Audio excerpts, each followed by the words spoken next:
The United States is suspending food and fuel aid to most of Somalia's armed forces due to concerns over corruption.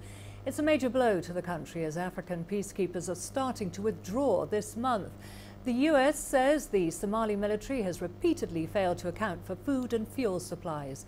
The AU force is comprised of troops from Burundi, Djibouti, Ethiopia, Kenya and Uganda. It's scheduled to hand over control of the country's security to the Somali army by 2020 after a gradual withdrawal process. The first 1,000 soldiers will leave Somalia by the end of 2017. However, diplomats are concerned that without support, Somalia's army won't be able to effectively battle Al-Shabaab. A State Department official says Washington will continue to support small Somali Special Forces units mentored by the United States.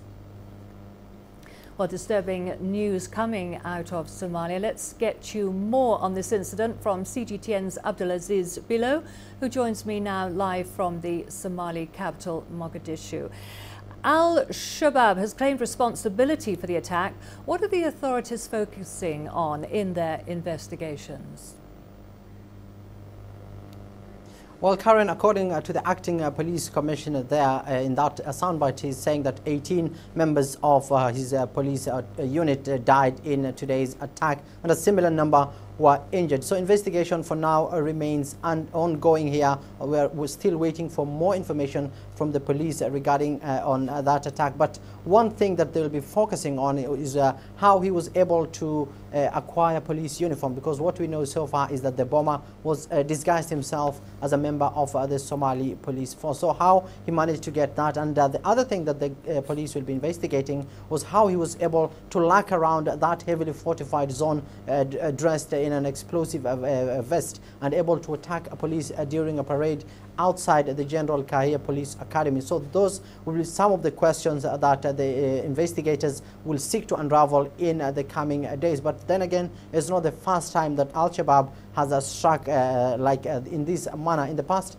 it has attacked military bases disguised as members of the military. So it's not a new thing here in Somalia, but this is the first time that they're doing this in the heart of the capital and against the Somali police force here. But according to the police commissioner, today's attack will not deter the police, because one thing that the commissioner said is that the bomber managed to come by foot all the way to the General Kahia Academy and didn't use an explosive vehicle. So what he's saying is that the many checkpoints by the police on the road deterred this suicide bomber not to use a vehicle, but instead decided to use himself as a suicide bomber to come and attack the Somali police. So that itself is a major victory for police, he's saying. But he's not underestimating today's attack, but he's saying that they're going to take the fight right to the Al-Shabaab's doorstep. Karen. Well, now to another concern. Reports of the US suspending food and fuel aid to troops over corruption. How will this impact on the war against terrorism? Well, Karen, definitely it's a big blow for the Somali National Army here, and a big blow for President Farmajo's government here that's barely in office for 10 months now.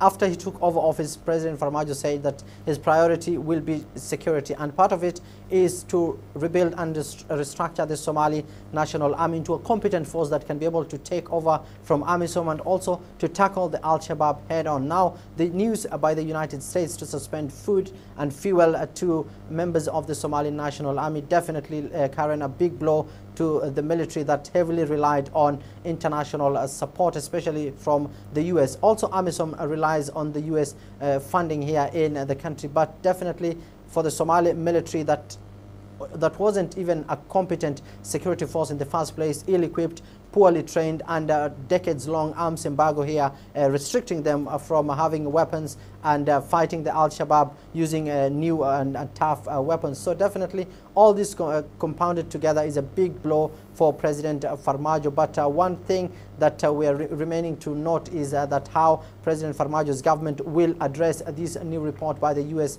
State Department. But then again, Karen, the US is heavily invested here in the Somali National Army, and aerial firepower here in Somalia has helped the government to liberate large swaths of land. So far this year, the US Pentagon and the US Africa Command They have carried out 32 airstrikes, killing hundreds of militants here in Somalia. So definitely the Somali government is relying more on the US for rebuilding and also for fighting the Al-Shabaab. So this news definitely will have to incorporate the Somali authorities to go back and talk this out with the US officials. Karen. Okay, CGTN's Abdulaziz Bilo there in Mogadishu. Thank you very much for that update.